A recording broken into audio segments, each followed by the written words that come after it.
Pembatasan sosial berskala besar atau PSBB di Banjarmasin akan dilaksanakan mulai Jumat 24 April 2020 hingga 14 hari ke depan.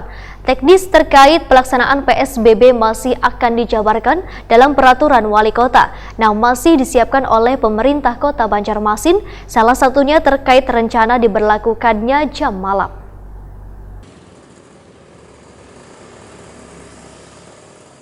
Pembatasan sosial berskala besar atau PSBB di Banjarmasin akan dilaksanakan mulai Jumat 24 April 2020 hingga 14 hari ke depan. Teknis terkait pelaksanaan PSBB masih akan dijabarkan dalam peraturan wali kota yang masih disiapkan oleh pemerintah kota Banjarmasin, salah satunya terkait rencana diberlakukannya jam malam. Juru bicara tim gugus tugas percepatan penanganan COVID-19 Banjarmasin, Mahli Riyadi, Wahitakwani Prima TV Jelang Tengah hari Senin 20 April 2020 menyatakan, tim gugus tugas beserta jajaran akan melakukan rapat bersama dalam pemberlakuan PSBB tersebut. Salah satu poin penting yang akan dimuat dalam perwali tersebut adalah terkait pembatasan aktivitas warga wayah malam hari. Pembahasan pembatasan aktivitas wayah malam hari ini pun dengan melibatkan berbagai pihak, termasuk bersama TNI, Wan Polri. Kepala Dinas Kesehatan ini pun menegaskan bila perwali tersebut disusun dengan mempertimbangkan berbagai hal termasuk hasil evaluasi wan pembelajaran dari pelaksanaan PSBB di daerah lain yang sudah terlebih dahulu melaksanakan PSBB. Menurut Mahli Riyadi, pemberlakuan pembatasan keluar pada malam hari kada hanya berlaku di perbatasan kota, namun juga bagi warga Banjarmasin kada diperbolehkan keluar rumah jika kada memiliki kepentingan yang mendesak. Warga nantinya diminta kada melanggar peraturan tersebut karena akan ada sanksi, yaitu mendapat tindakan tegas dari aparat petugas keamanan.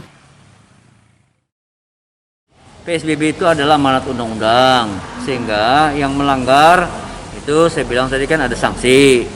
Nah, kemudian bedanya lagi ini upayanya ya ada pemaksaan terhadap orang untuk memakai masker. Kalau tidak pakai masker, ya nanti bisa saja Satpol PP akan memulangkan orang itu tidak boleh berkeliaran. Dan orang memang dilarang berkeliaran di luar kalau tidak ada kepentingan alasan-alasan yang urgent sekali. Nah, apalagi yang berbeda? Ada penambahan jam malam. Tadi sudah disampaikan oleh Pak Wali Kota. Jadi orang nggak boleh keluar malam, dan nanti tentu ada selektif ketika ada orang masuk kota Banjarmasin. Jadi terminal sudah disampaikan tadi oleh Pak Kapolres, ya. Jadi upaya-upayanya lebih pada pengetatan. Wacananya pemberlakuan pembatasan jam keluar bagi warga Banjarmasin pada malam hari dimulai pada pukul 21 WITA.